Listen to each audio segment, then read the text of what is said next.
नमस्कार, plus 24 news देख रहे हैं आप और मैं हूं आपके साथ आफरीन बानो। आज बात हुबली धारवाड़ में ई प्रॉपर्टी आवेदन से लोगों को हो रही परेशानी की बात करेंगे। दरअसल कर्नाटक के हुबली में सरकार ने नगर निगम को ई प्रॉपर्टी आवेदन जमा करने और प्राप्त करने की प्रक्रिया में आने वाली रुकावटों से बचाने के लिए एक सरल ऑनलाइन व्यवस्था बनाई है। हालांकि आरोप लगाए गए हैं कि संपत्ति मालिकों की तरफ से आवेदन जमा करने के बाद भी उन्हें अभी तक आवेदन नहीं मिल रहे हैं। राज्य के सभी स्थानीय निकायों के लिए बीबीएमपी मॉडल पर आवेदन स्वीकार किए जा रहे हैं। इसके लिए कर्नाटक वन सेंटर के कर्मचारियों को प्रशिक्षित किया गया है, लेकिन बावजूद इसके लोगों को ई प्रॉपर्टी से जुड़ी कई समस्याएं हो रही हैं। लोगों को दिक्कतों का सामना करना पड़ रहा है। आखिर क्या है ये पूरा मामला, जानने के लिए देखिए ये रिपोर्ट। ई प्रॉपर्टी में आवेदन करने के लिए आपको आमतौर पर एक ऑनलाइन पोर्टल या फॉर्म भरना होगा, आवश्यक दस्तावेज जमा करने होंगे और शुल्क का भुगतान करना होगा। सुनने में ये बहुत आसान प्रक्रिया लगती है, लेकिन हुबली धारवाड़ के लोगों का कहना है ऐसा बिल्कुल नहीं है। हुबली धारवाड़ में ई प्रॉपर्टी से जुड़ी कई समस्याएं हैं जिसका सामना हर रोज़ यहाँ के लोग कर रहे हैं, जिनमें मुख्य रूप से अपूर्ण दस्तावेज, सर्वर डाउन होना, अभिलेखों में विसंगतियाँ, सत्यापन में देरी, स्वामित्व संबंधी विवाद और जागरूकता की कमी शामिल है। इसके अलावा संपत्ति कर में अप्रत्याशित वृद्धि और भूमाफिया द्वारा भूमि हड़पने की घटनाएं भी सामने आई हैं, जिससे स्थानीय लोग खासा परेशान हैं। सर, ಈ ಸ್ವತ್ತು ಏನೇನು ಸಮಸ್ಯೆಗಳಾಗ್ತದೆ ಅಂತ? ಈ ಸ್ವತ್ತು ಸಿಗೋದು ಭಾಳ ಕಷ್ಟ ಇತ್ತು ಸರ್. ದೇವ್ರು ಕಾಣ್ಬೋದು, ಈ ಸ್ವತ್ತು ಸಿಗೋಂಗಿಲ್ಲ. ಯಾಕಂದರೆ 15 ದಿವಸ ಇಟ್ಲಿ ಅದು ನಾವು ಅಡ್ಡಾಡ ಅಂತ ಅದು ಗೌರ್ಮೆಂಟ್ ಫೀ ಇರೋದು 25 ರೂಪಾಯಿ. ನಾವು ಬಡ ಜನರಿ ದುಡ್ಡು ಕೂಡಿಸಿ ಮಕ್ಕಳು ಮರಿನ ನಾವು ಸಾಲಿ ಮೂಲಿ ಬಿಟ್ಟು ಬಂದು ನಾವು ದಂಧೆ ₹1 ರೂಪಾಯಿ ₹2 ರೂಪಾಯಿ ಕೂಡಿಸಿ ನಾವು ಸಾಲ ಸಮರ ಮಾಡಿ ತೊಗೊಂಡಿರ್ತೀವಿ ಸರ್. ನಮಗೆ ಮುಂದೆ ಏನಾದ್ರು ಪರಿಸ್ಥಿತಿ ಬಂತು, ಹೆಣ್ಣು ಮಕ್ಕಳು ಲಗ್ನ ಅದಾವು, ಏನೋ ಒಂದು ಸಮಸ್ಯೆ ಇದ್ದಾಗ ಮಾರಬೇಕಂದ್ರೆ ಈ ಸ್ವತ್ತು ಬೇಕು ಸರ್. ನೀವು ಎಲ್ಲಿ ಹೋಗ್ರಿ ಬ್ಯಾಂಕ್ನಾಗ ಲೋನ್ ಕೊಡ್ಬೇಕಾದ್ರೆ ಈ ಸ್ವತ್ತು ಐದೇನು ಕೇಳ್ತಾರೆ, ಖಾತಾ ಬದಲಾವಣೆ ಆಗೈತೇನು ಕೇಳ್ತಾರೆ, ಎಲ್ಲ ಕೇಳ್ತಾರೆ. ಇದನ್ನು ತೊಗೋಬೇಕಂದ್ರೆ ಗೌರ್ಮೆಂಟ್ ಫೀ ಇದ್ದಿದ್ದು 25 ರೂಪಾಯಿ. ಈ 25 ರೂಪಾಯಿ ನಾವು ಹಿಂದೆ ಹೋದರೆ 50,000 ರೂಪಾಯಿ ಹಾಕಿದ್ರು ಅದು ಆಗಲಾರ್ದು ಕೆಲಸ ಐತಿ. ಅದೇ ನೀವು ಒಂದು 10-15 ಸಾವಿರ ರೂಪಾಯಿ ಕೊಟ್ಬಿಡ್ರಿ, 2 ದಿವಸದಾಗ ನಿಮಗೆ ಫೋನ್ ಮಾಡಿ ಕರೆಸ್ತಾರೆ, ಅವರೇ ಕೊಟ್ಬಿಡ್ತಾರೆ. ಯಾಕಂದರೆ ಬಡ ಜನರದ್ದು ಕೊಟ್ಟಾಕ ಇವರು ಆಟ ಆಡಂತಾರೆ, ಇದೇನು ಸರಿ ಅಲ್ಲ ಸರ್. ಯಾಕಂದರೆ ಬಡ ಜನರ ಉಸಿರು ಅದು ಭಗವಂತ ಶಾಪ ಇದ್ದಂಗೆ ಭಾಳ ತೊಂದರೆ ಆಗ್ತದೆ ಸರ್. ಇದರಿಂದ ನಾವು ಮಾಧ್ಯಮ ಮುಖಾಂತರ ಕೇಳ್ಕೋದೇನಂತಪ್ಪ ಅಂತಂದರೆ ಸಿಬ್ಬಂದಿಗಳು ಸ್ವಲ್ಪ ಬಡವ್ರ ಬಗ್ಗೆ ಕಾಳಜಿ ತಗೋರಿ. ಯಾಕಂದ್ರೆ ಅವರು ಒಂದು ದಿವಸ ಕೆಲಸ ಬಿಟ್ಟು ಬಂದಿರ್ತೀವಿ ನಾವು, ಹೊತ್ತಾಗೆ ಒಂದು ದಿವ್ಸಕ್ಕೆ ಆಗಲಾರ್ದ ಕೆಲಸ ಇದೆ. ಇಲ್ಲಿ ಒಂದು ಸರಿ 15 ದಿವಸಕ್ಕೆ ಐತೆ, ಒಂದು ಸರಿ ತಿಂಗಳು ಹೋಗ್ಯೈತೆ, ಒಂದು ಸರಿ 6 ತಿಂಗಳು ಹೋಗ್ಯೈತೆ. ಈಗ ಹಿಂಗಾದ್ರೆ ನಮ್ಗೆ ಭಾಳ ಸಮಸ್ಯೆ ಆಗತ್ತೆ ಸರ್. ಈಗ ಇದಕ್ಕೆ ಯಾರ ಕಡೆ ಹೋಗ್ಬೇಕು ನಮ್ಗೆ ಗುರುತು, ಅದಕ್ಕಾಗಿ ನಾವು ಮಾಧ್ಯಮ ಕಡೆ ಬಂದೀವಿ ಹೊತ್ತಾಗೆ. ಈಗ ನೀವು ಮಾಧ್ಯಮದವರು ಎಲ್ಲರಿಗೂ ಪರವಾಗಿ ನೀವು ಬಡವರು ಶ್ರೀಮಂತರು ಯಾವುದೂ ಇಲ್ಲ, ನೀವು ಹೆಂಗೆ ದೇವ್ರು ಹೆಂಗೆ ಎಲ್ಲರೂ ನೋಡ್ತಾರೆ ಹಂಗೆ ಮಾಧ್ಯಮದವ್ರು ನೀವು ನೋಡ್ತೀರಿ.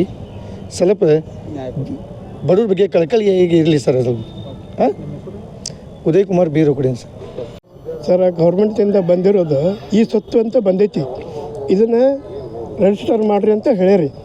ಹೇಳಬೇಕಾದ್ರೂ ಕಾರಣ ಹೆಂಗೈತಿ, ಒಳ್ಳೆದಕ್ಕೈತೋ ಇದನ್ನು ಮೊದಲು ಹೇಳಿ ತಿಳ್ಕೊಡ್ರಿ. ಚಲೋದಕ್ಕೈತೆ ಅಂದಮ್ಯಾಗ ನಾವೆಲ್ಲ ಏನು ಮಾಡಬೇಕು, ನಮ್ಮ ಎಲ್ಲ ಪೇಪರ್ಸ್, ಮನೆಗೆ ಹತ್ತಿದ papers, Aadhaar card, ration card, voting card ಇವೆಲ್ಲ ತೊಗೊಂಡು ಇದ್ರ ಜೋಡಿ ಈ ಸ್ವತ್ತಿಗೆ ಏನು ಬೇಕಾಕವು ಡಾಕ್ಯುಮೆಂಟ್ಸ್ ಇವನ್ನೆಲ್ಲ ತೊಗೊಂಡು ಹೋಗಿ ಆನ್ಲೈನಾಗ ಹೋಗಿ ಅಲ್ಲಿ ಅದನ್ನು ರಿಜಿಸ್ಟರ್ ಮಾಡ್ಕೊಂಡು ನೀವು ಆಫೀಸಿಗೆ ಬಂದು ಅಲ್ಲಿ ಬಂದಿದ್ದು 25 ರೂಪಾಯಿ ಕೊಟ್ಟು ನೀವು ಅದನ್ನು ಮಾಡ್ಕೋಬೇಕು.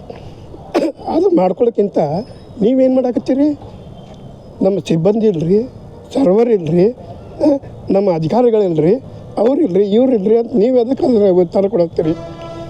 ನಿಮಗೆಲ್ಲ ನಾವು ಕೊಟ್ಟ ಮ್ಯಾಗ ನಮ್ಗೆ ಅದನ್ನು ನೀವು ಸರಿಯಾಗಿ ಒಂದು ದಿವ್ಸದೊಳಗಾಗಲಿ ಕೊಡಬೇಕು. ಇದನ್ನು ಲೇಟ ಮಾಡಬಾರ್ದು.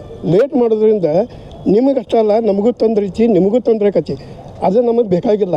ನಮಗೆ ಬೇಕಾಗಿರೋದು ಏನಪ್ಪ ಅಂದ್ರೆ ನಾವು ಎಲ್ಲ ಪೇಪರ್ ನಿಮಗೆ ಕೊಟ್ಟೇವಿ, ನೀವು ಇದನ್ನು ಒಂದು ದಿವಸ ಮಾಡಿರಿ. ಮಾಡಲಿಲ್ಲ ಅಂತಂದ್ರೆ ನಿಮ್ಮ ಅಧಿಕಾರದಿಂದ ನೀವು ಇಳೀರಿ ಕೆಳಗೆ. ನಿಮಗೆ ಯಾಕೆ ನಾವು ಪರ್ಮಿಷನ್ ಕೊಡಾಕತ್ತೀವಿ, ನಾವು ನಮ್ಮ ರೊಕ್ಕದಿಂದ ನಿಮ್ಮನ್ನು ಪಗಾರ ಕೊಟ್ಟು ನಿಮ್ಮನ್ನು ಇಡಾಕತ್ತೀವಿ. ಇಟ್ಟ ಮ್ಯಾಗ ನೀವು ಏನು ಮಾಡಾಕತ್ತೀರಿಪ್ಪ, ಲಂಚ ಕೇಳಾಕತ್ತೀರಿ. 5,000 ಕೊಡ್ರಿ, 10,000 ಕೊಡ್ರಿ, 8,000 ಕೊಡ್ರಿ, 3,000 ಕೊಡ್ರಿ. ಇವೆಲ್ಲ ಇದಕ್ಕಪ್ಪ ನಿಮಗೆ ಏನೈತಿ, ನಿಮಗೆ ಗೌರ್ಮೆಂಟ್ ಫೀ ಏನೈತಿ ಅದಕ್ಕೆ 25 ರೂಪಾಯಿನ 50 ರೂಪಾಯಿನ ಐತಲ್ಲ ಅದನ್ನು ತೊಗೊಡ್ರಿ. ಅಲ್ಲಿ ಆನ್ಲೈನಾಗ 100 ರೂಪಾಯಿ 100 ರೂಪಾಯಿ ಕೊಡ್ತೀವಿ ಅಂತಿಲ್ಲ ಅಂತ ಕೊಡ್ರಿ, ಅದು ಮಾಡಿದರೆ ನಿಮಗೆ ಮುಗೀತು. ಇದು ಬಿಟ್ಟುಕೊಟ್ಟೆ ಅದಕ್ಕೆ ಇಷ್ಟು ಕೊಡ್ರಿ ಇದಕ್ಕೆ ಇಷ್ಟು ಕೊಡ್ರಿ ಅಂತಂದ್ರೆ ನಾವೇ ಅದಕ್ಕೆ ಕೊಡ್ಬೇಕು. ನೀವು ಎದಕ್ಕೆ ಅದೀರಿ? ಹಾಂ, ನೀವೇನು ದನ ಕಾಯ್ಕದಿರಿ? ಹಾಂ, ಈ ಸತ್ತು ನೀವು ಮಾಡೋದು ಒಡೆಯೋದಕ್ಕೆ, ನಮ್ಮ ಆಸ್ತಿಗಳ ದೃಢೀಕರಣ ಆಗಲಿಕ್ಕೆ, ಮುಂದೆ ನಮ್ಮ ಮಕ್ಕಳು ಮರಿಮಕ್ಕಳು ಎಲ್ಲ ಚಲೋ ಆಗಿರಲಿ ಅಂತ ನೀವು ಈ ಸತ್ತು ಮಾಡಾಕತ್ತೀರಿ. ಇದು ಬೇಕಾಗಿದ್ದೆ, ಬೇಡಾಗಿದ್ದಂತಲ್ಲ. ಆದರೆ ಇದನ್ನು ಮಾಡಬೇಕಾದ್ರೂ ಈ ತೊಂದರೆ ಯಾಕೆ ಮಾಡಾಕತ್ತೀರಿ ನೀವು? ಆಫೀಸರ್ಸ್ ಆಗಿ ನೀವು ಅದಕ್ಕೆ ಏನು ಮಾಡಾಕತ್ತೀರಿ?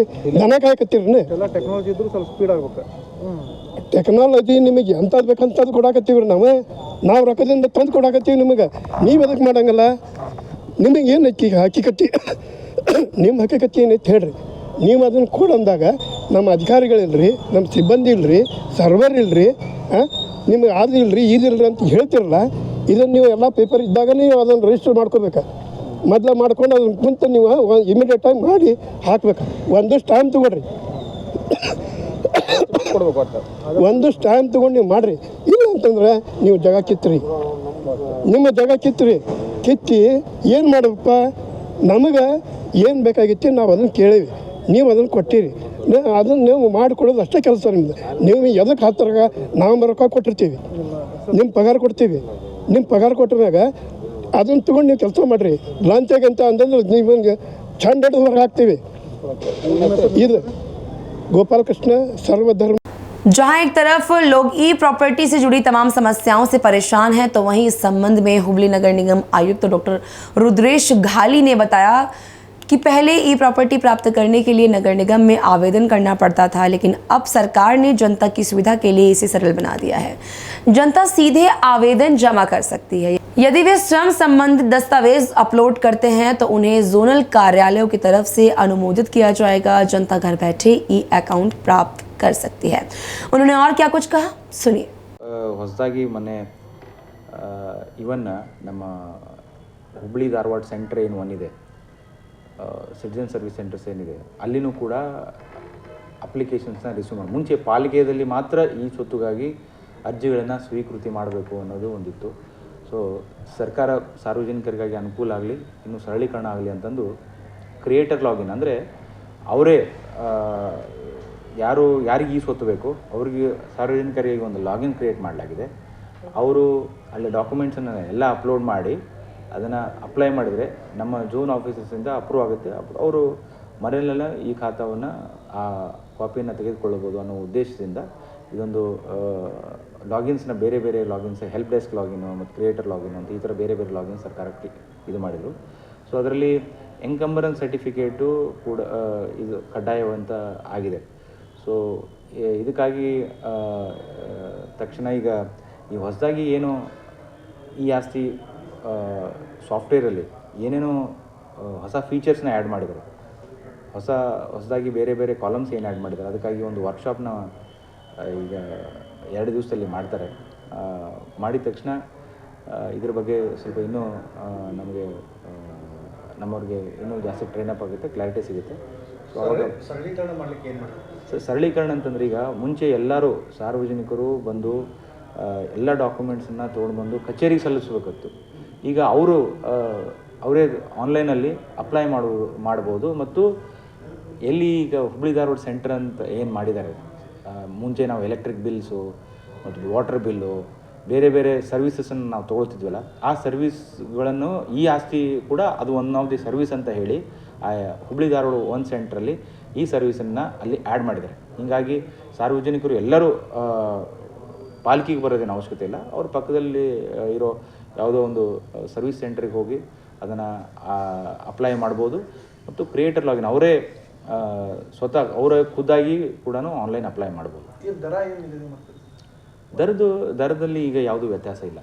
ಈಗೆಲ್ಲ ಅದು ಫೀಸ್ 25 ರೂಪಾಯಿ ಸರ್. ಅಲ್ಲಿ ಹೊರಗಡೆ ಕೊಟ್ಟರೆ ಅವ್ರ ಚಾರ್ಜಸ್ 500 ಕೊಡ್ರಿ 1000 ಕೊಡ್ರಿ ಅಂತಾರೆ. ದಿನಗಳ ಸಿಕ್ಕಾಪಟ್ಟೆ ದಿನಗಳ ನಂತರ 1 ತಿಂಗಳ 2 ತಿಂಗಳ ನಂತರ ಆಮೇಲೆ EC ಕಂಪಲ್ಸರಿ ಮಾಡಿ ಸರ್. EC ಮಾಡೋದ್ರಿಂದ ಎಷ್ಟೊಂದು ಆಸ್ತಿಗಳಿಗೆ EC ಬರಲ್ಲ, ಒಂದೇ ಇದನ್ನು ತೋರಿಸುತ್ತೆ ಖಾತೆನ. ಅಲ್ಲ, ಎನ್ಕಂಬರೆನ್ಸ್ ಸರ್ಟಿಫಿಕೇಟ್ ಅದು ಯಾವುದೇ ಒಂದು ಪ್ರಾಪರ್ಟಿ ಅದು ಇರಲೇಬೇಕು. ಸೊ ಅದು ಯಾವ ಥರ ಟ್ರಾನ್ಸಾಕ್ಷನ್ ಆಗಿದೆ ಅನ್ನೋದನ್ನು ಆ ಪರ್ಟಿಕ್ಯುಲರ್ ಆಸ್ತಿ ಬಗ್ಗೆ ವಿವರ ಇರದೇ ಇದ್ದರೆ, ಸೊ ಅಲ್ಲ ಸರ್, ಒಂದೊಂದು ಸರ್ಕಾರದ್ದು ಲೇಔಟ್ ಇರ್ತಾವೆ ಸರ್, ಅದಕ್ಕೆಲ್ಲ ಬರಂಗೇ ಇರೋ ಸರ್. ಸರ್ಕಾರ ಅಂತ ಬರುತ್ತೆ ಇನ್ಕಮ್ ಸರ್ಟಿಫಿಕೇಟ್ ಎಲ್ಲ ತೊಗೊಂಡ್ರೆ. ಸರ್ಕಾರ ಇತ್ತು, ಸರ್ಕಾರದಿಂದ ಯಾವುದೋ ಒಬ್ಬ ಖಾಸಗಿ ವ್ಯಕ್ತಿಗೆ ಪ್ರೈವೇಟ್ ಪರ್ಸನ್ಗೆ ಸೇಲ್ ಡೀಡ್ ಆಗಿರೋದು ಅದೆಲ್ಲ ಇನ್ಕಮ್ ಸರ್ಟಿಫಿಕೇಟ್ ಎಂಟ್ರಿ ಆಗಿರುತ್ತೆ. ಅದು ಈ ಸ್ವತ್ತು ತಗೋಬೋದು. ಈ ಸ್ವತ್ತು ಅಲ್ಲಿ ಇನ್ಕಮ್ ಸರ್ಟಿಫಿಕೇಟು ಇದ್ದರೆ ಅದೊಂದು ವ್ಯಾಲಿಡ್ ಡಾಕ್ಯುಮೆಂಟು, ಹೀಗಾಗಿ ಇಶ್ಯೂ ಮಾಡಲಿಕ್ಕೆ ಅನುಕೂಲ ಆಗುತ್ತೆ ಅನ್ನೋದೊಂದು ಮಾಡುತ್ತೆ.